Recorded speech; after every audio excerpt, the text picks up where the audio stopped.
Okay, let's start. The question you ask is, what can I do in my city to make city poems have an added value to my city? And I will tell you the story of the city poets in Antwerp. Let's wait for the first slide. It did start in 2003. The city of Antwerp did appoint the first city poet. It was Tom Lanois, with a very simple demand. We just asked to write 6 poems about and for the city, and he was totally free.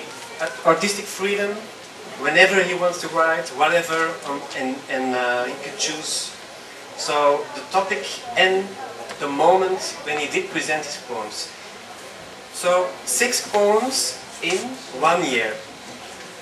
By choosing in 2003 by Tom Lanois, he's a famous Flemish author. He writes novels but also poetry, theater.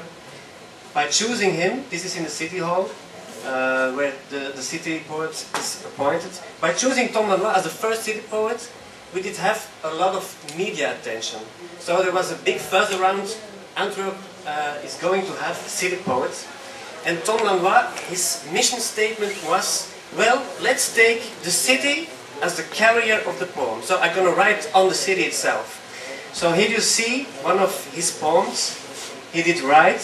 The poem was on this tower. It's the oldest skyscraper of Europe. It's called the Boerentoren.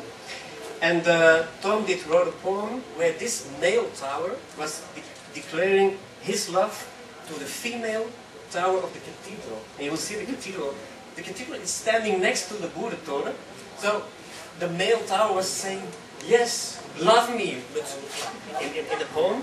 And some months later, the cathedral was really answering. So the old lady was saying, such a youngster, you're not for me.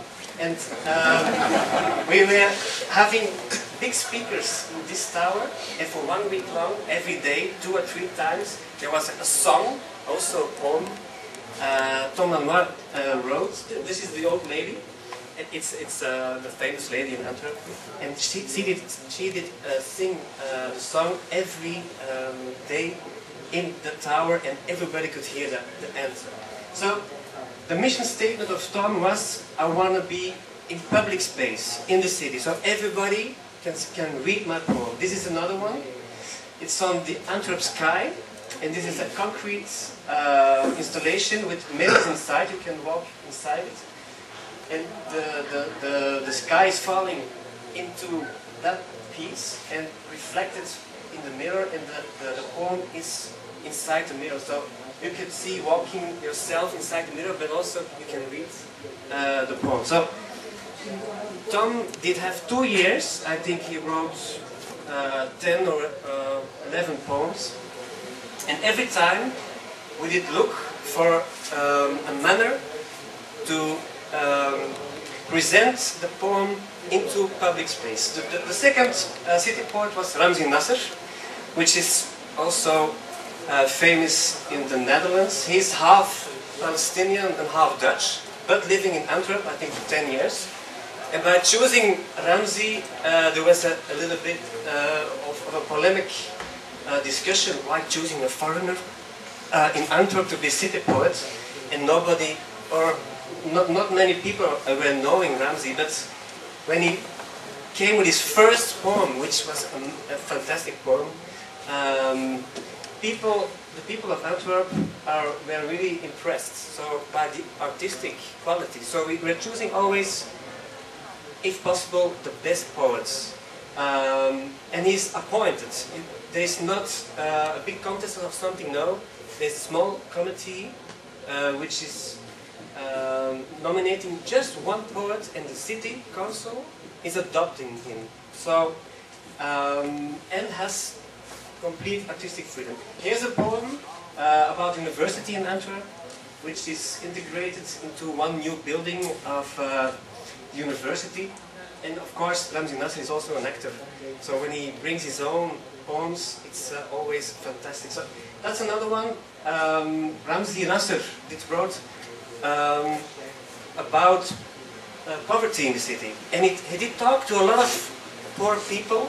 There was an organization working with poor people, and he used his words, their words of the poor people, to make that poem. And the poem was fixed on the building of social welfare in Antwerp. Now we're having Bart Moejaert as city poet. It's the third city poet.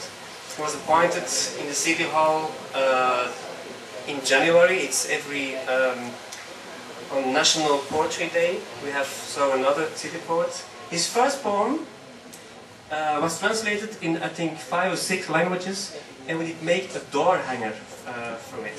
So, and with a call for volunteers on National Poetry Day, there were 30,000 of these things hanging on the people's doors. So the city was awakening with a poem of their city poet Bart Moejaert. And it was on his first house. He comes from Bruges, he's not really from Antwerp, he's living in Antwerp. And he feels also like a stranger coming and living in this new big city. This is a poem which was projected on a huge water screen during the tall ships races. It's a big boat race with its finish in Antwerp. And you see that's the old city. There's one boat, but there were hundreds. And so we made a huge water screen on the river, on the Schelde. And it was for one night, constantly, and everybody could see it from both sides of the river. So I think by choosing good quality poets, by being present in public space with these poems, I think, and you can see it, these poems are really communicating with whole the village, with all citizens. And these city poets get a lot of reaction, on the street even, but also by email, on these poems, which always are related on city life. And on the last sheet, you can see also a podcast, so every performance of every poem, we did put on a City Poet podcasting. You could hear all the audio files of these poems. Maybe to end,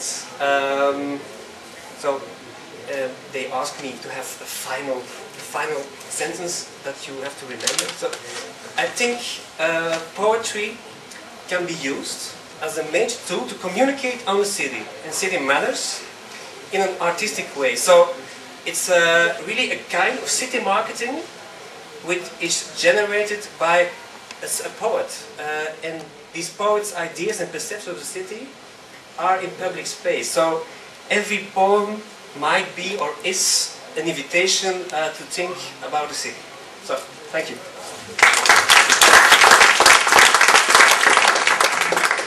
Thank you.